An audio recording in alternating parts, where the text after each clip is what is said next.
Good morning students, myself Sumit Sharma. I am your maths teacher in class 8 in Raghuvansh Convent School. Then last September to be learned exercise 4.1 is completed. Now continue on 4 December 2020 is continue the mathematics exercise 4.2. Then we learn exercise 4.2. Exercise 4.2 के first question को आज हम learn करेंगे। Construct the following quality rational. किसी भी quality rational को construct कैसे किया जाता है?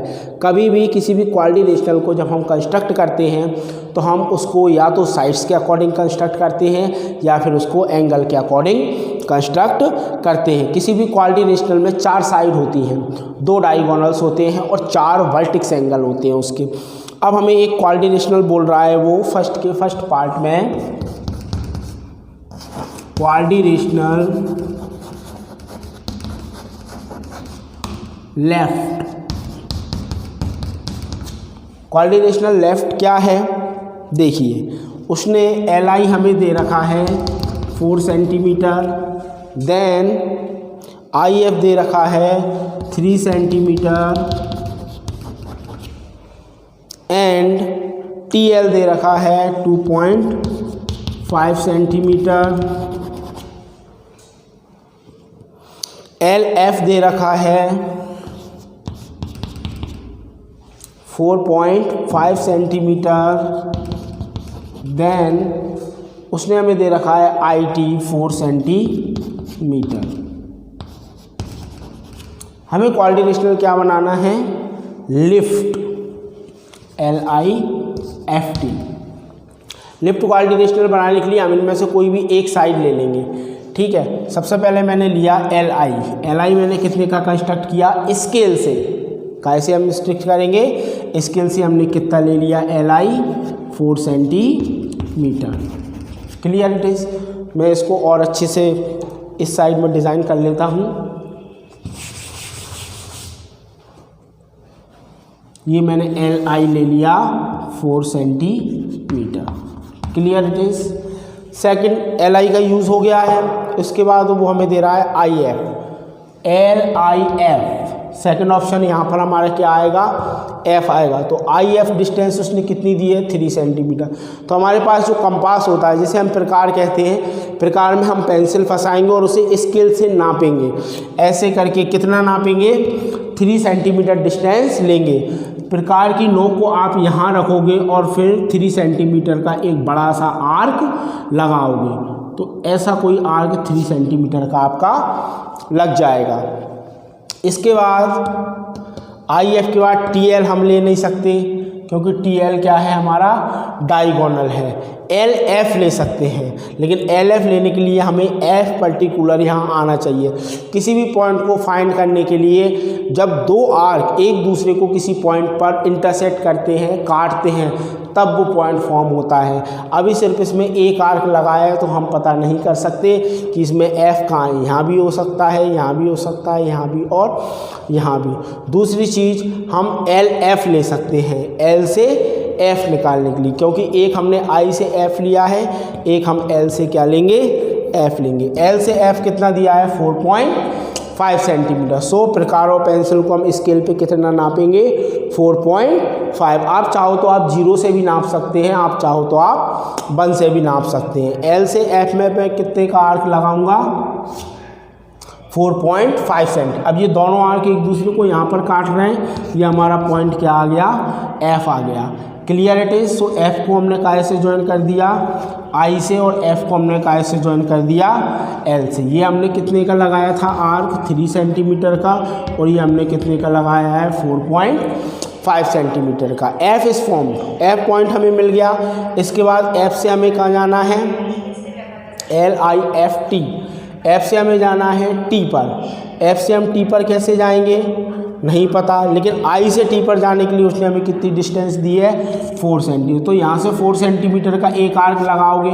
अब एक आर्क पर तो पॉइंट T आ नहीं जाएगा, लेकिन LT भी दिया है उसने हमें कितना? 2.5। जब हम 2.5 का यहाँ से एक और आर्क लगाएंगे तो वो इस तरीके से लगेगा, तो जिससे ये कौन सा फॉर्म आ जाएगा?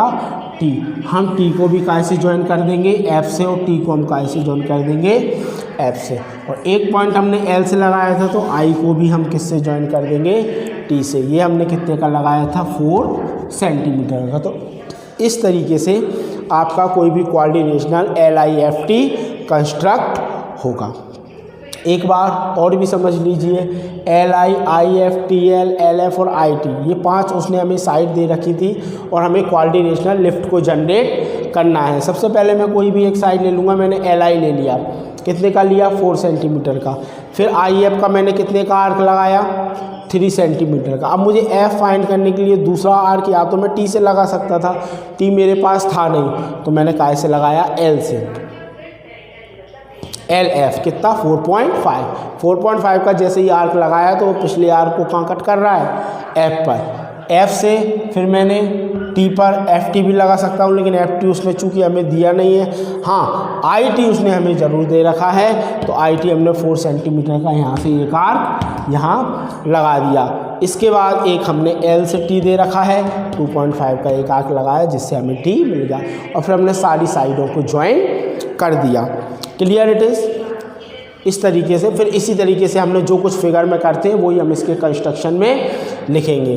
जब आपकी स्कूल अच्छे से ओपन हो जाएंगे तो हम इसकी कंस्ट्रक्शंस आपको लिखवा देंगे। अब बात करते हैं इसके अगले पार्ट्स की। इसका second part, rhombus band form करना है हमें। फर्स्ट का सेकंड, रोम्बस BEND बैंड हमें बनाना है। BN दे रखा है और DE दे रखा है। BN दिया है हमें 5.6 सेंटीमीटर, DE दे रखा है 6.5 सेंटीमीटर। अब रोम्बस होता क्या है? रोम्बस एक ऐसा कोऑर्डिनेशनल होता है जिसकी चारों साइड इक्वल होती हैं। उसकी जो दोनों अपोजिट वर्टेक्स से जो साइड मिलती है, जिसे हम डायगोनल्स कहते हैं, एक दूसरे को 90 डिग्री राइट एंगल पर बाइसेक्ट करते हैं।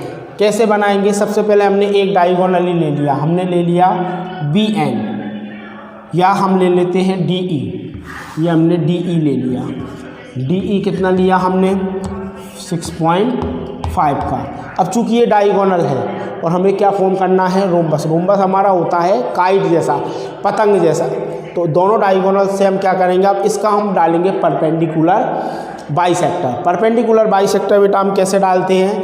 हाफ से ज़्यादा रेडियस लेके कंपास से, प्रकार से हाफ से ज़्यादा रेडियस लेके एक आर्क ऊपर एक आर्क नीचे। अब उस रेडियस को चेंज नहीं करना, उतनी ही रेडियस से यहाँ से एक आर्क ऊपर एक आर्क नीचे। जैसे यहाँ से मैंने हाफ से ज़्यादा रेडियस ले ली, तो ये एक आर्क ऊपर लगा दिया, एक आर्क नीचे लगा दिया। उतनी ही रेडियस का इस पॉइंट से एक आर्क ऊपर एक आर्क, और फिर इसको हमने मिला दिया। इसे हम बोलते हैं परपेंडिकुलर बाइसेक्टर, जिसे हमने क्या नाम दे दिया? PQ। अब ये आ गया हमारा सेंटर पॉइंट जो DE को यहाँ पर बाइसेक्ट कर रहा है। इसको हम नाम दे सकते हैं O। अब O से हमें BN, DE तो आ गया, BN लाने के लिए हमें क्या करना पड़ेगा? 5.6 के हमें हाफ पार्ट करने हैं। 5.6 के हाफ पार्ट क्या होंगे? आप करके देखेंगे, 2 से डिवाइड करके। 2 2 जा 4, 2 8 जा 16, कितना आया? 2.8। यहाँ से 2.8 का यहाँ से एक आर्क आपका लगा देंगे ऊपर और एक आर्क आपका लगा देंगे नीचे। सो ये हो जाएगा हमारा B और ये हो जाएगा हमारा N। अब इसको इस पॉइंट से ज्वाइन करोगे, इसको इससे, इसको इससे ज्वाइन करोगे और इसको इससे। ये सारी साइडें कितने की आ गई हमारी? 2.8, 2.8, 2.8। और इस तरह से हमारा कोई भी रोम्बस फाउंड हो जाएगा, BEND। और जो कुछ हम इस क्वेश्चन में करते हैं बेटा, वही हम इसके अंदर कंस्ट्रक्शन में इसके में लिखते हैं। कंस्ट्रक्शन लिखना बहुत ज़रूरी है। बोर्ड एग्जामिनेशन में ये क्वेश्चन 5 नंबर का आता है। सो आपको इस बात का ध्यान रखना है कि आपको इसको बहुत अच्छे से करना है। अब इसका एक पार्ट और है, कोऑर्डिनेशनल गोल्ड। क्वालिटी रेशनल गोल्ड जो इसका थर्ड पार्ट है फर्स्ट का, वो मैं आपको होमवर्क में दे रहा हूँ। आप इसको बना के देखें, किसी तरह का डाउट आए तो आप मेरे से उसको पूछ सकते हैं। Clear it is. सो इस तरह से आज हमारी एक्सरसाइज 4.2 ख़त्म होती है और नेक्स्ट डे हम करेंगे exercise 4.3। Have a good day.